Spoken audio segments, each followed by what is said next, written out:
In the introductory lecture, I told you what Huna is, where it came from as nearly as we know, and the general nature of the system, a system of psychology plus religion. For the work tonight, I propose that we take a very practical attitude and learn how to use this system. It is very valuable. It works better than any other system of which I know, and is not very hard to learn to use. Prayer is the basis of the use of Huna, as it is in all religious work. The prayer is made to the superconscious, to the God within. All prayers are sent telepathically from the subconscious to the superconscious. And no matter to whom you pray, whether it be to God or Jesus or some other deity, there's only one place where the prayer can go, and that is to the parental spirit, the high self, the Aumukua. The first thing to be done in making a prayer, any prayer, is to decide exactly what one wishes to ask for. Of course, the safe thing to ask for is the old ask ye first for the kingdom of heaven, seek ye first. And when we ask for information for the inner knowledge of verity, then we have something we can begin to work with very easily. However, many people have many needs, and if we have the need for a new home and wish to pray for a new home, or if we wish to pray for health or for a change in our circumstances, if we are in a social tangle and wish to have that straightened out for us, then that is legitimate. That is something for which one may pray. But first, one must be very sure to have the prayer properly in mind. It has to be made so that we will not need to change it later on. To change a prayer after it has been sent to the superconscious is a very bad thing to do if you wish to get results. A prayer is said in Huna to be a seed. That is the symbol that is used. A prayer is a seed. And the seed is very carefully made and is sent to the high self, the superconscious. You might say that it's sent to be planted in God's garden. And once it is there, it must not be dug up all the time to see if it is sprouting, or the roots are destroyed and the whole growth of the plant stops abruptly.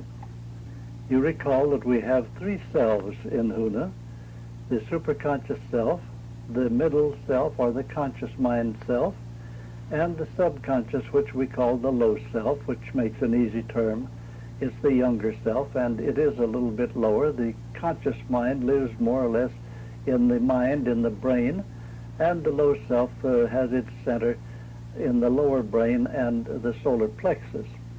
The middle self is the one who decides what is wanted, what the prayer shall be, and makes the prayer in words first.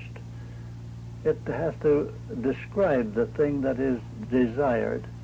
And in making a description of these things, thought forms are automatically manufactured to match by the low self. The low self helps us to talk. The low self watches and listens and makes thought forms of which normally it constructs our memories. So we remember a day later what we have prayed for today. These thought forms, which are something rather new and have to be taken at the present time for granted if you're going to learn to make the prayer of the miracle, are held by the subconscious, ready to send to the high self when the time comes. You might say that a prayer is first made into a bundle of thought forms. The next mechanism in making the prayer, after you have decided what you want, have described it in words, have memorized your picture, your prayer, so that you are not going to change it once that it is made, the next step is to get force, the vital force, to send the telepathic message. Is like a radio message that needs electricity to send it out over the air. Only in this case, the low self is connected to the high self with a shadowy cord, the silver cord mentioned in the Bible. The low self lives in the body and centers in the solar plexus. The middle self centers in the brain, and the high self lives outside the body, up above it as a rule. It comes down fairly close, but it may be all around, every place.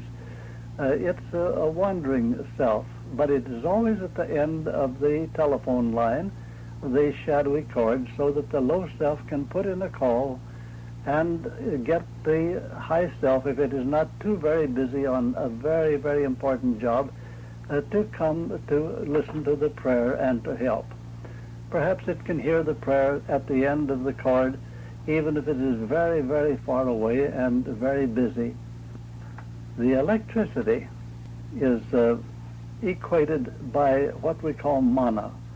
It's the same mana that we ran into in Genesis, but it is only spelled in the Polynesians in Huna with one N, mana. It is the vital force made of the food that we eat, the air we breathe, the water we consume. The low self burns that as blood sugar and creates vital force by taking in extra air. Whenever we exercise and need more force, more living vital force, we breathe more deeply, we breathe faster, we breathe more heavily, and we make a great deal more vital force so that we can walk faster or run or exert ourselves. The strange part of the Huna theory is that the high self, the superconscious self, has a very limited supply of vital force unless it takes it from the physical body. That the middle self, the conscious mind self, has to take force from the physical body, from the low self, in order to do its thinking, in order to do anything that it wishes to do. And so, when the superconscious is being asked to take our prayer as a picture, a thought form picture, and to make it into a reality, that is, to make your prayer come true, the vital force must be sent to make the high self strong, to enable it to work as we ask it to work in our prayers. In Huna they have symbol words that are very picturesque. For instance, they use the word water to symbolize the mana, the vital force, and they call the prayer the seed. So you are planting a seed with the high self, and you are sending the vital force water to water that seed so that it will grow. That is their symbol, and it is a very excellent one. You do not send enough vital force with the prayer at the time that you make it to do the complete job of growing the seed from its beginning until it is a reality and is materialized on the physical plane. Daily we must contact the superconscious, accumulate a little extra supply of the vital force, repeat our prayer word for word as we have memorized it, send it again as a picture, and it will be accompanied by the vital force, and that will strengthen the picture and will help the high self to continue to grow it. It seems to be an automatic process. The things that we think are real, and they become real. The thing that I have feared hath come upon me, says Job. In a moment we will consider the way that we go about gathering a little extra vital force, mana, to send with the prayer picture to the high self. For the moment, I want to speak of the necessity of accepting the high self as an actuality, as a true being, and this we have to accept on faith.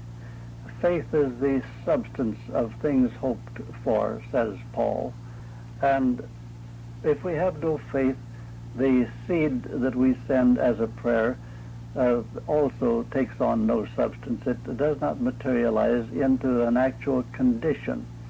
If you pray for something that is not a material thing, but a condition, that is, for instance, if I pray to have my life changed so that I am not in a social tangle as at present, that is a change in conditions.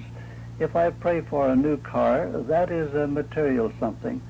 That also, if you get it, is a new condition. Granted that you are willing to accept the God within as a verity, the high self, and that you have a certain amount of faith, then you get your prayer ready. You decide what you want to ask for.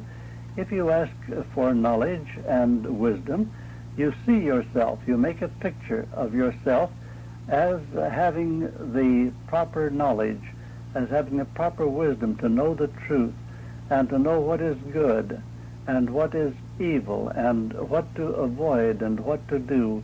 All of those things. It's a little bit difficult to make a mental picture of those things, but you can make yourself into the picture. Put yourself in and imagine yourself as having already learned a great deal of wisdom, so that you understand what the kingdom of heaven is about. So you understand the superconscious. So you understand the ins and outs of the low self.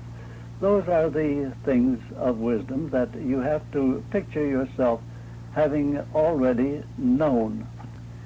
In making your picture, you make it as a picture of a thing already accomplished, not as something growing, something being done a little bit at a time, but you make the picture of the finished fact.